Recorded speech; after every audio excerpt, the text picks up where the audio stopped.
Good morning, and welcome to another fine edition of the Insight Show on this Reno Media Group radio station. I'm Deanna, and today I have with me Melissa Taylor, the Executive Director of Reno Little Theater. Good morning. Good morning. Thanks for being here. Thanks for having me. So I can't act like you're a total stranger because I've been involved with Reno Little Theater since I moved to Reno and became a board member over the last couple of years, which is really exciting to be a part of so I can see behind the scenes and how far the theater's come and where it's going. And it's a really fun role to play besides the roles that I would play on stage. Yeah, and technically you're one of my bosses, so I'm going to make sure that I answer all your questions diligently. No pressure. No. So tell us a little bit about history of the theater. And you've been a staff member for how long now? 6 years. So although the theater's been around for 85 years, 85. you're a recent addition in the last 5 or 6 years. Tell us about your experience from when you started versus today. It has been quite a journey over the last few years, but to give a little background, RLT was founded in 1935 by a group of Reno locals who were joining what was called the Little Theater movement. A lot of people hear the word little and think that it's either a play on the biggest little city or it just means that we're like a tiny theater. Yeah. And neither of those things are true, actually. So the Little Theater movement was back in the 30s when most theater was happening in New York. People around the country started to realize the benefits that theater had and decided like, well, we can do that too. Maybe it's going to be on a smaller scale, hence the word, the Little Theater movement.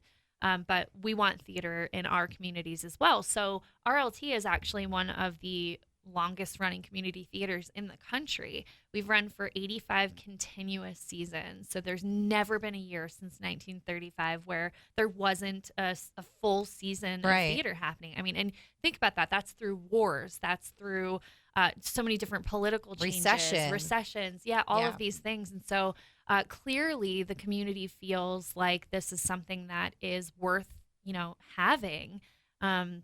And so it has withstood the test of time. And here we are now in our 85th season.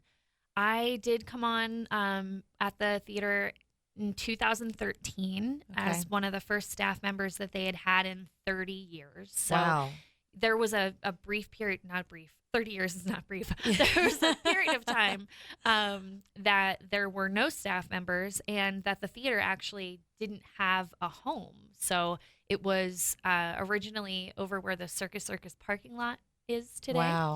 It was there for like 50 years, and then the city bought the land to put a parking lot. And they were sort of nomadic, and most notably at Hug High School for a while. Yeah. And so for 30 years, it was just volunteers keeping it alive, making sure that people had access to great, community programming. And in 2012, all that hard work paid off, and the group that was there, the board and the volunteers at that time, were able to get a new building put up. Right. And so the building that we're in now on Pueblo Street broke ground in 2011, opened in late 2012, early 2013, and then they really quickly realized, like, we need a staff person, at least someone who's here regularly, because having a building that you own comes with its own set of challenges. So that's where I came in. They had just gone through a pretty big transition then when they brought you on. Oh, yeah. I actually was hired. The building wasn't finished yet. Wow. So when I got there, the upstairs was not done at all. So there's 2 levels, and upstairs there's a classroom and an office and a tech booth, and that was just like wood. But everything downstairs where people saw was beautiful and immaculate and brand new. And so it was a lot of hard work, a lot of scrappy people, just making it happen, asking for support from the community. And the community came out and said, yeah, we want this. So how long did it take from that moment when you walked in and you have kind of half of a building ready to actually get it open to produce shows. So it was open. Okay. They opened it while it was, Even though it was under construction. It got its certificate of occupancy, and like I said, all the places where the public was were fine. I mean, you could go upstairs, but like there wasn't any carpet, and the lighting was different. And the room that everyone now knows as our administrative office was just like a place where people put stuff. It was just a storage room. A closet. Yeah. So a lot of changes happened. I actually worked down in the box office and from home, or like in the like anywhere I could find a space for a while till we decided like, oh, we have more staff members now, let's make an office. But things happened really quickly once I came on board, not because of me, I think just because of the consistency of having someone there who was able to focus full time. Yeah. We were able really quickly to turn that from me just being there and technically part-time, working full-time, to 3 employees within a year. Right. And, today we're at 5 full-time employees, but we have many, many other stipended artists that come in and things like that. So we have experienced really, really rapid growth, which when I got there, our budget was about $38,000. And this year, that we're just under $500,000. Right. So, I mean, in 6 years, huge it's difference. like, I think I did the math the other day. It's like 1,314% increase in our budget. Yeah, it's crazy. Yeah. But I think all that goes just back to the support of the community. And we're able to continue to produce work that I hope people connect to. And the connection is on both sides. We have community members who come in as audience members who are obviously helping us keep this organization go by buying tickets. Yeah. But then we've also got community members who make the art. And I think that's what's really special about what we do, is that it's by the community, for the community. And so here we are today. Yeah. So through all these transitions that the theater has gone through, the biggest transition, I think, is coming up this year. It is. The 85th season is going to be pretty huge because the theater is undergoing currently a makeover. A huge makeover. We are, it's terrifying every time I walk in the building right now because everything is just completely demolished. Yeah. We're in the sort of demolition phase. We're just turning the corner now to some new construction, but we are changing our seating. So we're in what's called a 3/4 thrust, where there are seats on 3 sides, and we're actually going to more of a proscenium style seating, and we're increasing our capacity by 34%. So we're going up to 142 seats, and it's still an intimate space though, which is exciting. It's like we're just increasing our capacity, but it's still going to be that close feeling that you like. It's only 7 rows. It's still a really intimate space. And for people who aren't familiar with the setup, the theater is transitioning from like a left, a middle, and a right now to kind of an all center seating with a slight curve. Yeah, and we're super excited because this seating system is one of the first of its kind in the United States. Actually, when it's done, we're going to be sort of a place that the company gets to like bring people to show, wow, look what we do. Because what's cool about it is that it's a curved retractable riser system, which means we can actually close rows and make it smaller if we want to. We can have all of them out. So there's a little bit of flexibility there, which is really cool. We'll still be able to, if we want to have seating on the sides or do something in the round, do that because we're keeping our other seats. So there's a lot of flexibility that comes along with it. But the reason that this happened is because when people call to buy tickets, they always want that center section. Yeah. We joke that we tell everyone there's not a bad seat in the house, and they just want that center section. So we said, well, we're going to do this change. Why don't we just give them what they want? And everybody's in the center section. Yeah. So it's an exciting change. Along with that came having to demolish our tech booth and change that up a little bit. We are putting in all new flooring. We have to put in a new door. So there's just a lot of major changes happening, and it's a really quick turnaround time. The seats will be here on Tuesday, and it'll take 10 days to put them in, and then we open a week after that with our first show for the 85th season. So it's a little crazy. Yeah. But exciting. For anybody who's familiar with the life of theater, I think they understand that it's a lot of rush to get things done. And then, whew, it's Yeah. over. But how many hours of manpower have already gone into this project that's not Oh, even finished yet? I don't even know how to calculate that. I mean, we started the conversations about this project. You probably remember. I mean, it was middle of the year of Yeah. last season, and we realized really quickly that we had to move on it if we wanted to get it done for our 85th season, because I think it's the perfect time. We're really excited to hit this milestone and look to the future. So we started this months ago, and right now, I think if you were to go over there at any given time, there are 4 or 5 people working on the actual labor, and then you've got folks behind the scenes trying to prep for what's coming next. Our Yeah. show is in rehearsal, and Yeah. so at any given time, there's tons of people just working on getting this ready and getting it right, and we just keep telling everyone, like, it'll happen. It'll be great. We don't know what it's going to look. I mean, we have drawings. Yeah. We know what the concept of it is, but until it's there, until it's up, we're going to be figuring a lot of things out. So Yeah. we're hoping that people are going to be excited about the change and a little flexible and patient with us as we figure all Right. of those things out, because it's a major change for us. Yeah. And that being said, I know that there's probably people who are working like yourself day in and day out from sunrise to sunset. That's a And- musical theater reference. A little Fiddler on the Roof. There for you go. I didn't even mean to do that. But seriously, you're putting in so many hours and so much work, and it really is a labor of love. And I think that's one of the major reasons why the theater is so successful, is because everybody who's involved with it just loves it and has such a huge passion for it.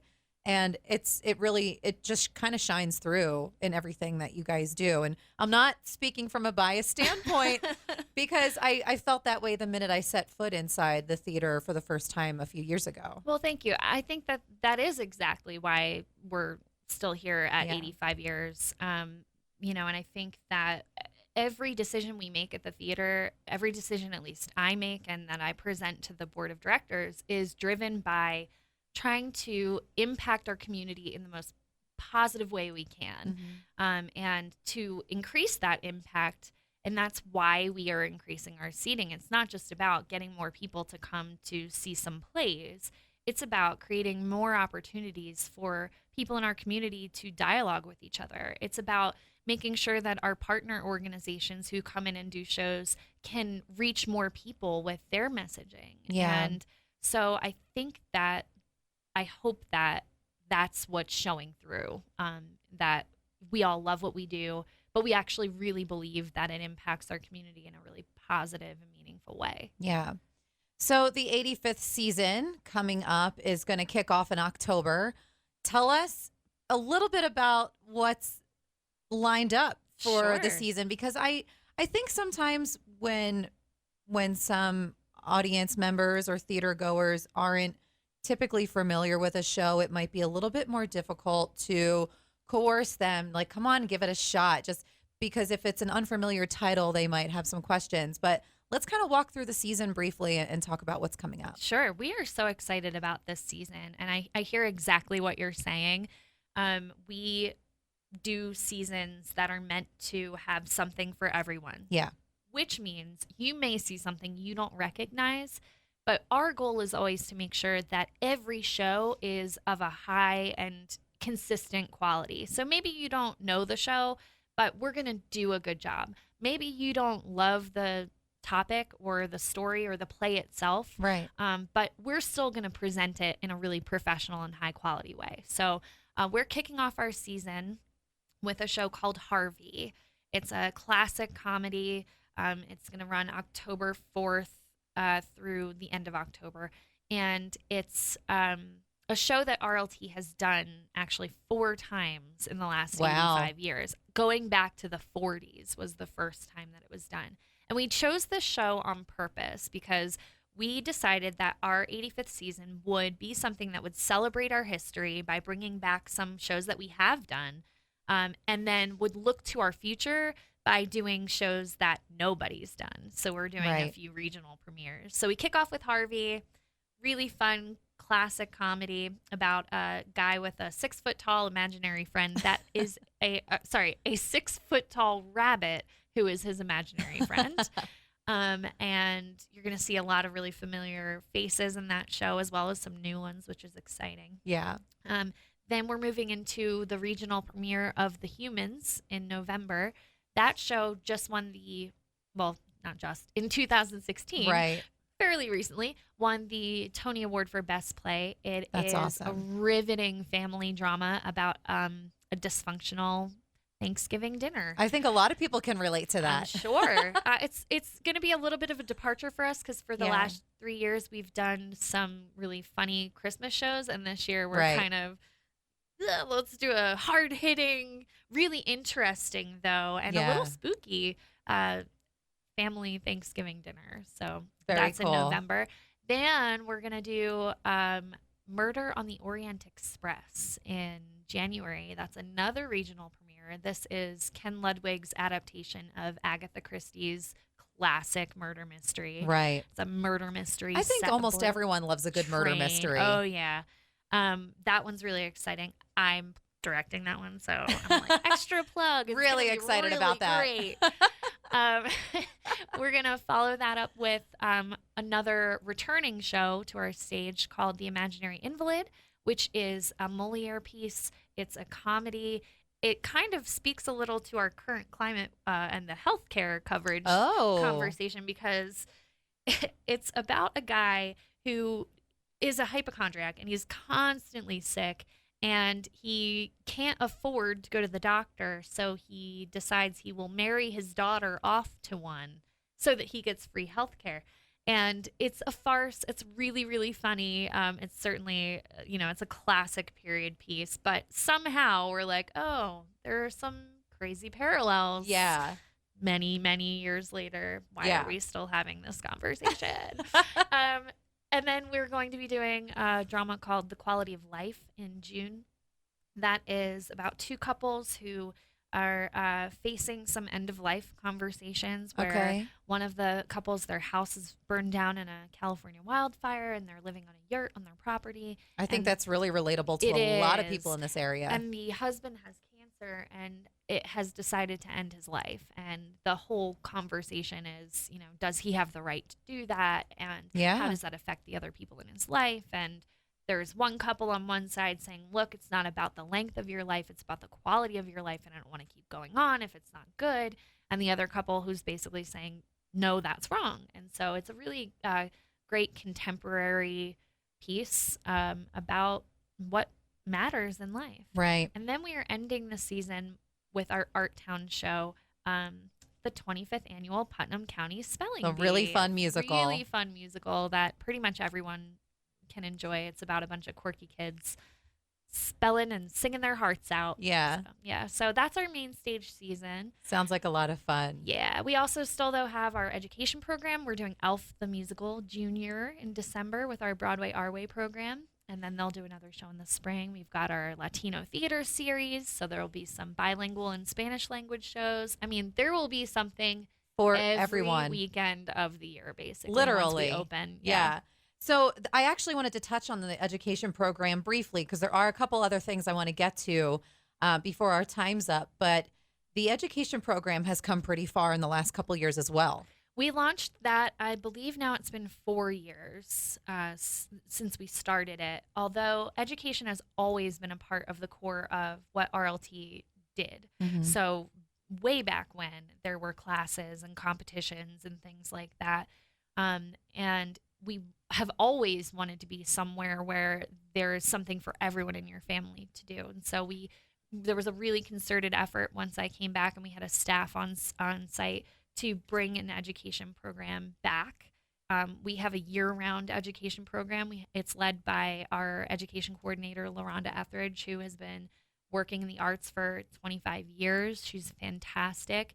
We offer camps during every Washoe County School District break. That's nice because sometimes parents don't know what to do with their kids, and this might be a nice way to get them involved. It's great because not only will they have a blast, but they'll also learn things that they can use in real life. I mean, we see kids that come in that are terrified to speak up in front of other people, and then at the end of the week they're doing a show on stage. So they're up there with new friends and new confidence, and that's what our goal is every week. We also have classes that we do throughout the year. So yeah, the program is really thriving. We're actually to a point where it's usually full all the time. So we do tell people, like, sign up as soon as you can. Yeah. We offer scholarships and payment plans, though, to make sure that it's something that everyone can access. That's nice. Yeah, it's really exciting. So there really are, I think, almost too many events to be able to talk about in the short period of time we have today. But I do want to touch on a few if you're interested in learning more about some of the events that are going to be happening and performances that Reno Little Theater is going to be offering. You can always head on over to the website and we'll give you that information a little later. But the one thing that I think is pretty cool is your partnership with For the Love of Jazz. Yeah, so we do have a partnership with For the Love of Jazz, and they do a monthly jazz show. It's pay what you can.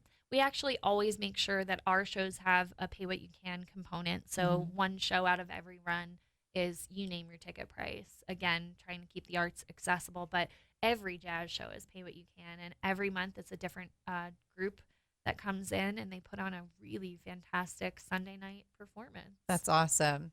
And in addition to that, they are not the only organization that you partner with, because there's so many other nonprofit partnerships that Reno Little Theater has with other people in the community. So quick rundown. Yeah, throw out a couple of the Sure. We're really proud to be the home of Latino Arte, which does, as I mentioned before, Spanish language and bilingual theater programming. They do productions. They also do workshops and camps and classes, as well as other activities throughout the community. There's Fiesta on Wells that's coming up. There's a Day of the Dead Parade that's coming up in November. So they're really active in the community, but we're really proud to be their home base. We also have Ageless Repertory Theater, which is a senior readers theater group. They do performances once a month on our stage. They're their own entity, but they live with us, which we love. We partner with groups like Step 2, where we go in and do workshops with women in recovery and then have them do performances on our stage. We've been doing that for the last 3 years.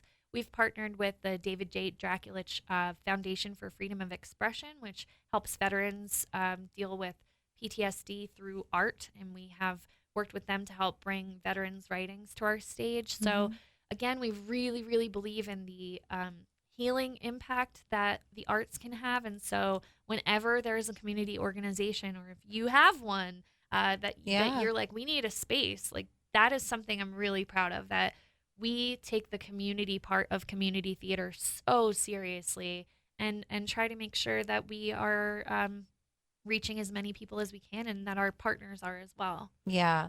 The one organization or entity that I do want to go back to briefly is the Ageless Repertory Theater, because I think we have in Reno and surrounding areas a very predominant presence of senior citizens in the area who are retired, and they have probably their organizations or their events that they like to be involved with. But this is a really cool opportunity for people who are no longer in school, no longer in their prime. They can still be involved in the arts, and this is a really cool way for them to do that. It always intrigued me because it's not, the shows aren't performed the same way that main stage shows are. But they're so good. Yeah. And so what's great about that is you can find more information about Ageless Rep on our website, right on the homepage, so that you can get in touch with them if it's something you're interested in doing. They're really welcoming.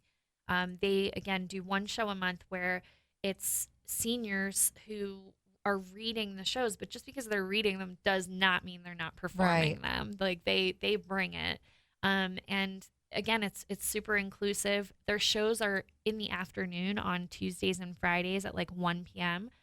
So it's right in the middle of the day when there's, people looking for something to do. So it's really, really great. We've had that relationship now almost as long as I've been there. I think it's been about 4 or 5 years that they've been at our space, and that's thanks to a really generous donation from the Charles and Mathewson Foundation. That's awesome.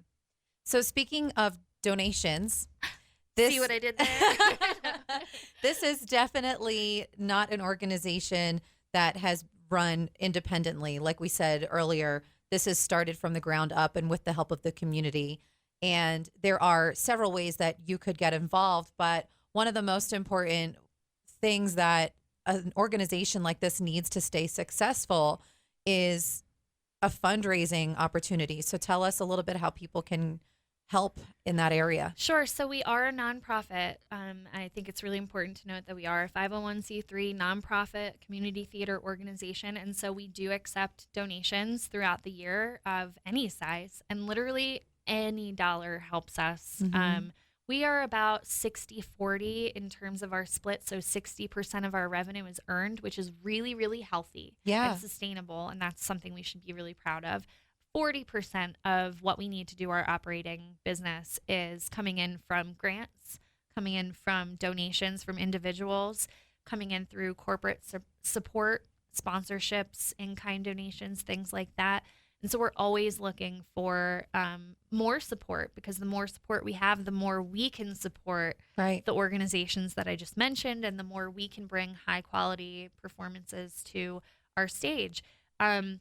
One of the exciting things right now is that we are putting in a new seating system. And so there is an opportunity for you to leave a legacy by naming a seat and putting a plaque on one of those seats. You can put whatever you want, that's within reason, on the plaque on the seat, and it'll be there as long as we have these seats there. And so those funds are helping us offset the cost of this huge investment. But more than that, it's about leaving a legacy. So how it works is basically somebody can essentially purchase a plaque, and the donation goes back to the theater, and the plaque gets engraved with either your name or your family name or your business name, something to that effect. Absolutely. And they're going pretty fast, but we still do have some seats available. That's great.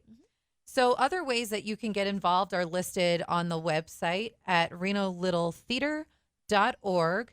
And aside from being able to give a monetary donation, if you don't find yourself in that financial category, maybe you know someone who's interested in getting involved by financially supporting this organization. Maybe you know a business who might be looking to get involved somehow and become a different part of the community by supporting the theater. And I just point out that we have actually such a huge reach now. And I think people hear that word little in Reno Little Theater and think we're not so little. We're not so little. We actually have more than 15,000 people who are local community members coming into our doors every day. They're looking for places to go eat. They're looking for places to go hang out and have a drink and things like that. And they want to support local businesses too. So your business would be seen by a whole lot of people. Absolutely. And you can also get involved finally by volunteering, because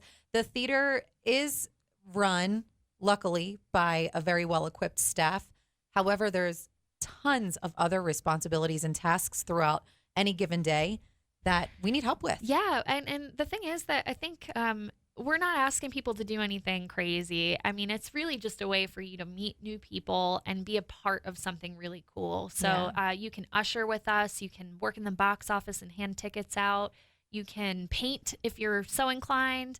I mean, really, if you want to volunteer with us, you come in. I hope you'll find that we're one of the most welcoming organizations that you'll come across, and we'll say, what do you want to do? Yeah. And we'll help you do it. So, and hopefully you'll leave with lifelong friends like I have. So a little bit more on information on Reno Little Theater can be found online. Again, that website is renolittletheater.org. Where are you located for anyone who's not familiar? We are located at 147 East Pueblo Street. We are in the Wells Avenue corridor, just on the outskirts of Midtown, and you'll see a bright, shiny building. Perfect. And how can people get in touch with you directly if they'd like to make a phone call, ask some questions? Sure. You can email me personally at melissa@renolittletheater.org. If you have just a general question, you can go to info@renolittletheater.org. You can call us at 775-813-8900. We're on Facebook. We're on Instagram. We're you guys everywhere. are everywhere. Yeah, we have a mailing list if you'd like to get some regular information about our shows and things like that. So it's not hard to get in touch with us. We welcome your call or your email, and we will get right back to you. Perfect. And get out and get involved and support big arts in our little city. Yeah, and I just want to plug real quick that we are one of many little arts organizations that you should be supporting. If it's not us, then check out Good Luck Macbeth and check out Bruca and check out Sierra School of Performing Arts, because there are a lot of great opportunities out there. We've got the museum, we've got the Phil, we've got the Pioneer Center. It's an embarrassment of riches, and we're just so happy to be a part of that.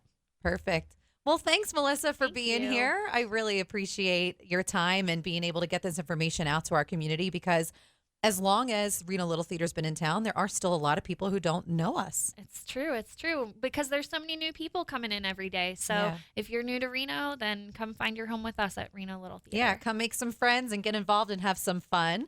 And thank you again for listening to another fine edition of The Insight Show on this Reno Media Group radio station. I'm Deanna, and we'll see you again next week.